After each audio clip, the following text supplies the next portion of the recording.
and him being the top rated, I'm all for it. Great swim move on that second play. Yeah. Then he does the Billie Jean dance after that. More athletic than the guy guarding him to where they're going to be forced to hold him. They had him on the left. They had him on the right. He was everything as advertised in that first game. His short T-Rex arms really didn't come into effect. Like, this guy is strong. His motor is never ending. I'll take Aidan Hutchinson right now to the bank, man. Talking about their first preseason game, the rookies showed out. They did. I mean, we talk about Aidan Hutchinson and what we expect out of this guy, the number 2 overall pick, and just how much, I don't want to say pressure is on him, but expectations are on him. And he came out, he could have been the number 1 overall pick. We all celebrated when he fell to number 2. Yeah. And the very first play of the game, he bit on the play action. It's okay. But then he recovered the very next play and got a tackle in the backfield. Nice little swim move, beating his defender and tackled for a loss. But you love to see the heart out of the kid. And then this comes across your screen. Pro Football Focus ranked him an 88. That is the highest defensive rookie grade out of the preseason games. Now, I'm not going to sit here and pop a bottle of champagne over that, but it's better than being the lowest rated, right? Like, we got to start our expectations somewhere. And him being the top rated, I'm all for it. There were a lot of good rookie showouts this weekend. I watched quite a few of the games on NFL Network, but Aidan Hutchinson, I got to see him up close and personal. Great swim move on that second play to sack for a loss. And then he does the Billie Jean dance after that as well. Did you see him get that little shake in? Yep, the little leg kick. And I remember Derek Barnes was on him right there, and they were just hugging it out and having a great time. You get that alpha dog on that line, and that's what we're looking for in Aidan Hutchinson. He was the number 1 pick here for a reason. That's what they wanted to do. You know, hey, I wanted a quarterback. We all know all of that. Stop laughing at me. I'll take Aidan Hutchinson right now to the bank, man. If we can, I'm telling you, go out and get Roquan Smith and put him on the other side, man. Oh, my goodness. I know I'm jumping ahead. I really do believe that that's a move that they can make on this team to get them really to that next level. But just take Aidan Hutchinson's one game. Terrific job. And by the way, I want to congratulate the people at Ford Field. They did a really great job on the in-game atmosphere there. Lots of music. DJ Ray, you dig? Yeah, it was like a Pistons game. And then the scoreboard to me was always like jumbled up. You couldn't really tell what the hell was going on. Well, they got new graphics now, nice and clean. I like it a lot, and I think they really stepped up their game for the fans. And the internet worked really well. That's a major part. That's a major part of it. And I mean, Ford Field, even though it's 20 years old, I still like it when I go to Ford Field. I know it's a little stale, but it's supposed to feel like you're in the warehouse in the middle of Detroit. So they definitely accomplished that with the exposed brick and all that. But back to the play, like you were talking about with Aidan Hutchinson, it was good to see him recover after making a mental mistake on that first play. And then I think, something that can't be ignored is there was a long run that got called back because of a holding penalty on Aidan Hutchinson. So it's not only how he's going to directly impact the play, it's stuff like that where he's more athletic than the guy guarding him to where they're going to be forced to hold him, and then he's going to affect the game in so many ways. They had him on the left, they had him on the right, and I believe they had him line up twice inside as well. So we're going to move this guy all around the defense. He was everything as advertised in that first game. That's what you want out of your number 1 pick, man. You want him, like I said, to be the alpha on that defense. This defense has been a long time, long in the tooth, waiting for someone to really step up their game. I hope he's not a one-trick pony, two-trick pony like the word out of college was. I'm sure he's that smart. He's that strong. He's only going to get better. He's a baby. Yeah, and those he's only going to get bigger and better. His short T-Rex arms really didn't come into effect. Not yet. He used them pretty damn well. Yeah, not yet. Not yet. Not yet. Yeah, the T-Rex arms, I like that. Well, that's what everybody was saying. His arms are too short to play in the NFL. Like, you're stupid, man. Like, this guy is strong. His motor is never ending. And that's what I picked up from Hard Knocks watching it in the first week of that. When he was practicing, just hitting the bag, coming off, like slapping with his arms, he was giving it everything he possibly had. And that was just in practice. Flannel Sam, you watched the first preseason game. How you feeling after, let's just talk about first team that first quarter. I'm feeling pretty good about a couple people in particular. Aidan Hutchinson won. He put that swim move on Jake Matthews, a Pro Bowl left tackle, and made him look silly. It was unbelievable. Made the tackle for a loss. Was the highest graded first round pick in week 1 of the preseason.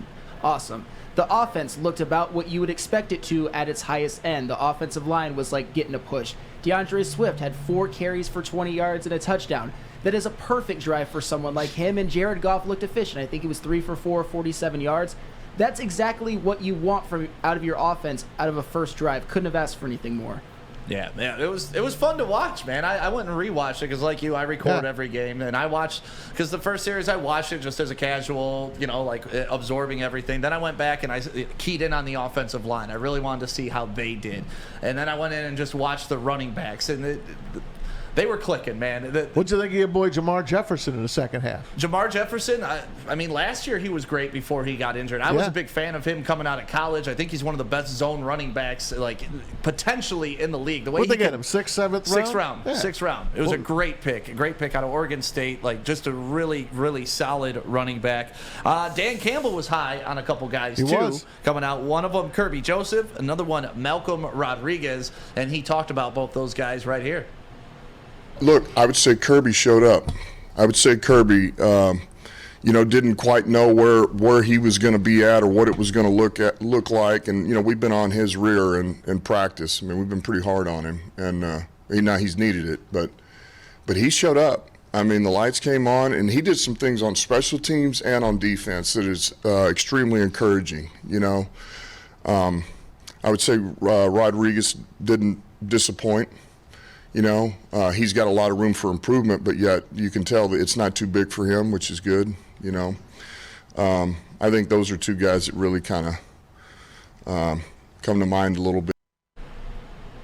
Yeah, so there he is just talking about Malcolm Rodriguez making a play. You talked about that first play on special teams, which was a Vince Papale type moment. Yep, he got right up and then went right into the defensive huddle after that. So if this guy, man, makes the team, and let's hope that he does. I know he will. But he's a wild card because these are the guys that Dan Campbell talked about.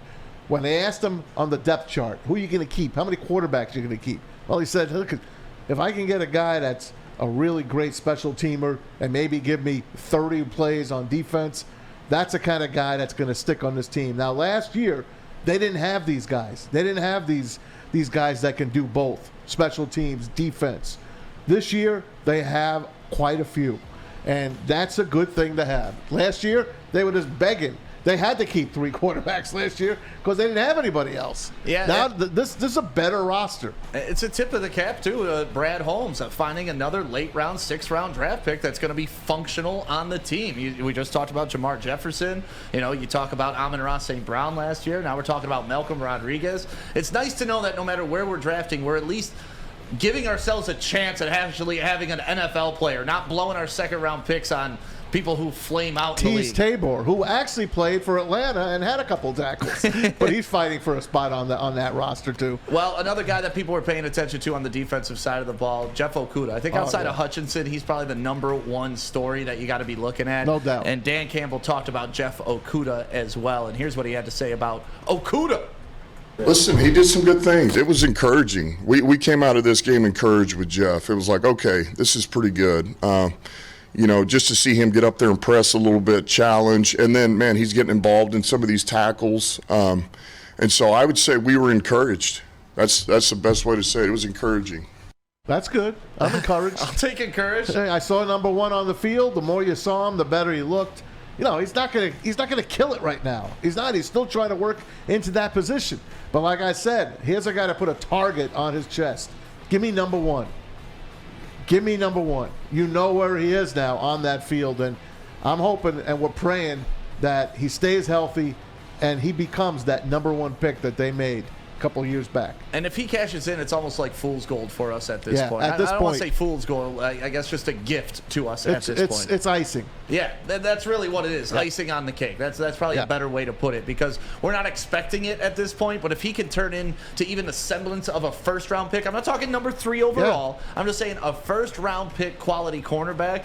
this is going to be like stealing for the Detroit Takes Lions. a while for cornerbacks to get going, especially when you haven't played in over a year. Well, especially when you come into the league with an idiot head coach who doesn't know a damn thing about defense, apparently, and ships out his best cornerback. They bring you in, don't give you the tools. Jeff Okudah last season, before the season started, said, man, this coaching staff is giving me tools that I never had from the last one. And then he gets injured, unfortunately, so he doesn't get a chance to prove it. I think we're all rooting for him, and if we can cash in on that ticket, we're looking good.